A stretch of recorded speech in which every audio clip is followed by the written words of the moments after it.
Hi అండి, అందరికీ నమస్కారం. Welcome back to my channel. ఈ వీడియోలో ప్రభుత్వ ఉద్యోగులకు కొత్త పీఆర్సీ ప్రకారంగా కొత్త జీతాల లిస్ట్ అయితే వచ్చింది. సో మరి వివరాలు తెలుసుకుందాం. వీడియో ఎక్కడ స్కిప్ చేయకుండా ఎండ్ వరకు చూడండి. అప్పుడే పూర్తి ఇన్ఫర్మేషన్ అనేది అర్థమవుతుంది. అలాగే వీడియో నచ్చినట్లయితే లైక్ చేయండి, షేర్ చేయండి. ఇలాంటి వీడియోస్ కోసం మన ఛానల్ అయితే సబ్స్క్రైబ్ చేసుకోండి. ఇక విషయానికి వచ్చినట్లయితే ప్రస్తుతం కేంద్ర ప్రభుత్వ ఉద్యోగులకు సంబంధించిన 7వ వేతన ఫాలో అవుతోందండి సంఘం. సో ఇది 2013లో ఏర్పడింది. నిబంధనల ప్రకారం ప్రతి 5 ఏళ్లకు ఒకసారి కొత్త వేతన సంఘం ఏర్పడవలసి అయితే ఉంది. 2023లో ఇది పూర్తి కావడంతో ఈ ఏడాది ఎన్నికల తర్వాత కొత్త ప్రభుత్వం 8వ వేతన సంఘం ఏర్పాటు చేస్తుందని ఉద్యోగులు ఆశిస్తూ ఉన్నారు.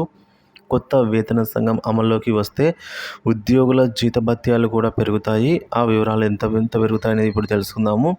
ప్రస్తుతం ఉన్న 7వ వేతన 7th పే కమిషన్ 2013లో ఏర్పడిన అమల్లోకి వచ్చింది మాత్రం 2016లో. ఓ వేతన సంఘం ఏర్పడి విధి విధానాలు రూపుదిద్దుకొని అమల్లోకి వచ్చేందుకు కనీసం 2-3 ఏళ్ళు పడుతూ ఉంటుంది. 7వ వేతన సంఘం ప్రకారం ఫిట్మెంట్ ఫ్యాక్టర్ అనేది 2.57% పెరగడంతో మొత్తం 14.29% అయితే పెరిగింది. కనీస వేతనం 18,000గా మారింది. అలాగే కొత్త ప్రభుత్వం ఏర్పడాక 8వ వేతన సంఘం గురించి చర్చ ఉండవచ్చు అని అయితే చెప్తున్నారండి. సో ఇప్పుడు ఏర్పడే కొత్త బహుశా అందుకే కార్మిక శాఖ ఫిబ్రవరి, మార్చి, ఏప్రిల్ నెలలో ఏఐసిపిఐ ఇండెక్స్ ప్రకారం జారీ చేయలేదు ఇంకా. ఎందుకంటే కొత్త ప్రభుత్వం ఏర్పడిన తర్వాత. సరే, ఇప్పుడు డిఏ 50% చేరుకున్నప్పుడు 0 నుంచి ప్రారంభమవుతున్న విషయంలో కాస్త సందిగ్ధత కూడా నెలకొంది. కొత్త ప్రభుత్వం ఏర్పడిన తర్వాత 8వ వేతన సంఘంపై నిర్ణయం తీసుకోవాలని ఇప్పటికే ఉద్యోగ సంఘాలు లేఖ రాశాయి. ఒకవేళ కొత్త ప్రభుత్వం ఈ డిమాండ్ అంగీకరిస్తే 1,12,00,000 మంది ఉద్యోగ పెన్షన్దారులకు మొత్తానికి నేరుగా లబ్ధి అయితే చేకూరనుందండి. ప్రస్తుతం కేంద్ర ప్రభుత్వ ఉద్యోగుల డిఏ అనేది 50%గా ఉంది. ఇది జూలై నెలలో మరొక 4% కూడా పెరగవచ్చు. సో జనవరి నుంచి జూన్ వరకు ఉన్న చార్ట్ ఆధారంగా ఈ నిర్ణయం తీసుకుంటుంది.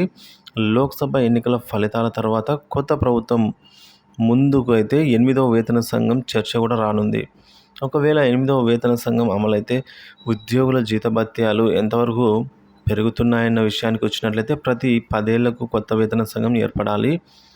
2013లో 7వ వేతన సంఘం ఏర్పడి 2016 నుంచి అమల్లోకి వచ్చింది. ఇందులో భాగంగానే ఫిట్మెంట్ ఫ్యాక్టర్ 2.57 సార్లు పెరగడం జరిగింది. దీంతో 14.29% పెరుగుదలతో కనీస వేతనం 18,000కు చేరుకుంది. 8వ వేతన సంఘం అమలైతే 2025-26లలో జీతం 44 కంటే ఎక్కువ శాతం పెరిగే అవకాశం ఉన్నట్లు సమాచారం. ఇందులో భాగంగానే మినిమం బేసిక్ శాలరీ అనేది మినిమం 26,000గా అవుతుంది. ఎందుకంటే ఫిట్మెంట్ ఫ్యాక్టర్ అనేది 3.68%తో పెరుగుతుంది కాబట్టి. ఇక 2016 నుంచి అమలు కావచ్చు. ఇది అంటే 49,420 రూపాయలు జీతం అయితే అందుకునే దానికి అవకాశం ఉందండి. మినిమం శాలరీ అంటే ఈ విధంగా ఉంది. సో ఇదండి కొత్తగా వచ్చిన జీతాల లిస్టు. 2025-26 సంబంధించిన జీతాలు మినిమం బేసిక్ అనేది 26,000తో స్టార్ట్ అవుతుంది. సో వీడియో నచ్చినట్లయితే లైక్ చేయండి, షేర్ చేయండి. ఇలాంటి వీడియోస్ కోసం మన ఛానల్ను సబ్స్క్రైబ్ చేసుకోండి. Thank you for watching this video.